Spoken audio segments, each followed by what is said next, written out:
마르코 복음서 12장. 포도밭 소작인의 비유.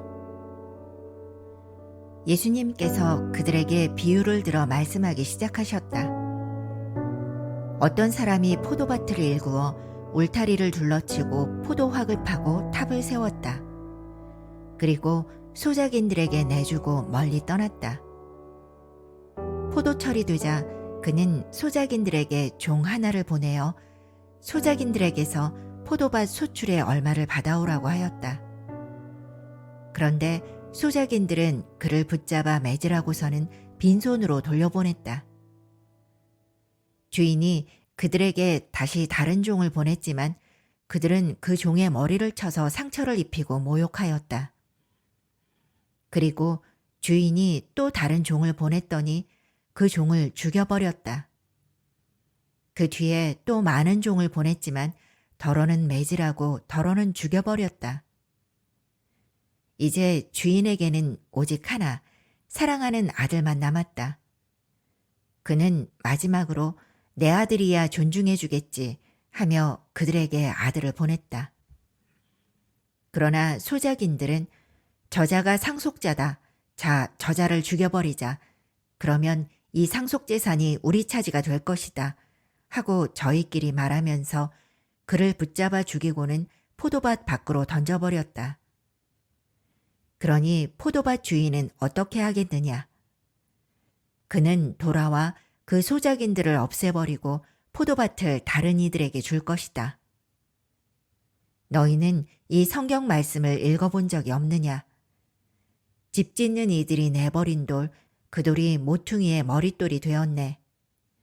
이는 주님께서 이루신 일, 우리 눈에 놀랍기만 하네. 그들은 예수님께서 자기들을 두고 이 비유를 말씀하신 것을 알아차리고 그분을 붙잡으려고 하였으나 군중이 두려워 그분을 그대로 두고 떠나갔다. 황제에게 세금을 내는 문제. 그 뒤에 그들은 예수님께 말로 올무를 씌우려고 바리사이들과 헤로데 당원 몇 사람을 보냈다. 그들이 와서 예수님께 말하였다. 스승님, 저희는 스승님께서 진실하시고 아무도 꺼리지 않으시는 분이라는 것을 압니다. 과연 스승님은 사람을 그 신분에 따라 판단하지 않으시고 하느님의 길을 참되게 가르치십니다. 그런데 황제에게 세금을 내는 것이 합당합니까? 합당하지 않습니까? 바쳐야 합니까? 바치지 말아야 합니까? 예수님께서는 그들의 위선을 아시고 그들에게 말씀하셨다. 너희는 어찌하여 나를 시험하느냐? 데나리온 한 잎을 가져다 보여다오. 그들이 그것을 가져오자 예수님께서 이 초상과 글자가 누구의 것이냐 하고 물으셨다.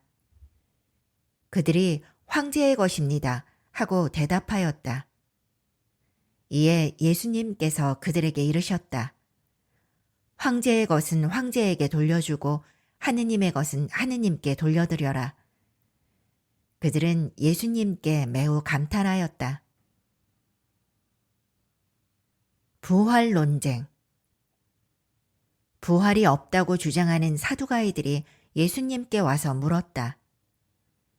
스승님, 모세는 어떤 사람의 형제가 자식 없이 아내만 두고 죽으면 그 사람이 죽은 이의 아내를 맞아들여 형제의 후사를 일으켜 주어야 한다고 저희를 위하여 기록해 놓았습니다.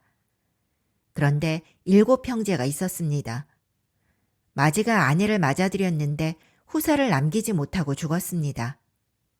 그래서 둘째가 그 여자를 맞아들였지만 후사를 두지 못한 채 죽었고 셋째도 그러하였습니다. 이렇게 7이 모두 후사를 남기지 못하였습니다. 맨 마지막으로 그 부인도 죽었습니다.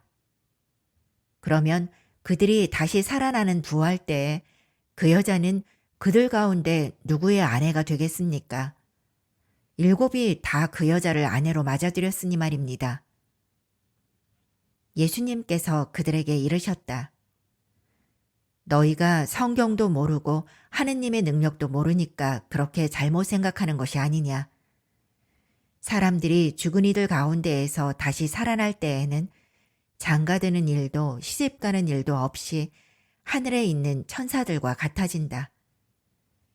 그리고 죽은 이들이 되살아난다는 사실에 관해서는 모세의 책에 있는 떨기나무 대목에서 하느님께서 모세에게 어떻게 말씀하셨는지 읽어보지 않았느냐. 나는 아브라함의 하느님, 이삭의 하느님, 야곱의 하느님이다 하고 말씀하셨다. 그분께서는 죽은 이들의 하느님이 아니라 사한 이들의 하느님이시다. 너희는 크게 잘못 생각하는 것이다. 가장 큰 계명. 율법학자 한 사람이 이렇게 그들이 토론하는 것을 듣고 있다가 예수님께서 대답을 잘하시는 것을 보고 그분께 다가와 모든 계명 가운데에서 첫째 가는 계명은 무엇입니까? 하고 물었다. 예수님께서 대답하셨다. 첫째는 이것이다. 이스라엘아 들어라. 주 우리 하느님은 한 분이신 주님이시다. 그러므로 너는 마음을 다하고 목숨을 다하고 정신을 다하고 힘을 다하여 주 너의 하느님을 사랑해야 한다. 둘째는 이것이다. 내 이웃을 너 자신처럼 사랑해야 한다. 이보다 더 큰 계명은 없다. 그러자 율법학자가 예수님께 말하였다. 훌륭하십니다, 스승님. 그분은 한 분뿐이시고 그 밖에 다른 이가 없다 하시니 과연 옳은 말씀이십니다. 또 마음을 다하고 생각을 다하고 힘을 다하여 그분을 사랑하는 것과 이웃을 자기 자신처럼 사랑하는 것이 모든 번제물과 희생제물보다 낫습니다. 예수님께서는 그가 슬기롭게 대답하는 것을 보시고 그에게 너는 하느님의 나라에서 멀리 있지 않다 하고 이르셨다. 그 뒤에는 어느 누구도 감히 그분께 묻지 못하였다. 다윗의 자손이시며 주님이신 예수 그리스도. 예수님께서는 성전에서 가르치시며 말씀하셨다. 어찌하여 율법학자들은 메시아가 다윗의 자손이라고 말하느냐? 다윗 자신이 성령의 도움으로 말하였다. 주님께서 내 주님께 말씀하셨다. 내 오른쪽에 앉아라. 내가 너의 원수들을 내 발 아래 잡아놓을 때까지. 이렇듯 다윗 스스로 메시아를 주님이라고 말하는데 어떻게 메시아가 다윗의 자손이 되느냐? 많은 군중이 예수님의 말씀을 기쁘게 들었다. 율법학자들을 조심하여라. 예수님께서는 가르치시면서 이렇게 이르셨다. 율법학자들을 조심하여라. 그들은 긴 겉옷을 입고 나다니며 장터에서 인사받기를 즐기고 회당에서는 높은 자리를, 잔치 때에는 윗자리를 즐긴다. 그들은 과부들의 가산을 등쳐먹으면서 남에게 보이려고 기도는 길게 한다. 이러한 자들은 더 엄중히 단죄를 받을 것이다. 가난한 과부의 헌금. 예수님께서 헌금함 맞은쪽에 앉으시어 사람들이 헌금함에 돈을 넣는 모습을 보고 계셨다. 많은 부자가 큰 돈을 넣었다. 그런데 가난한 과부 한 사람이 와서 랩돈 2잎을 넣었다. 그것은 쿼드란스 한 잎인 셈이다. 예수님께서 제자들을 가까이 불러 이르셨다. 내가 진실로 너희에게 말한다. 저 가난한 과부가 헌금함에 돈을 넣은 다른 모든 사람보다 더 많이 넣었다. 저들은 모두 풍족한 데에서 얼마씩 넣었지만 저 과부는 궁핍한 가운데에서 가진 것을 곧 생활비를 모두 다 넣었기 때문이다.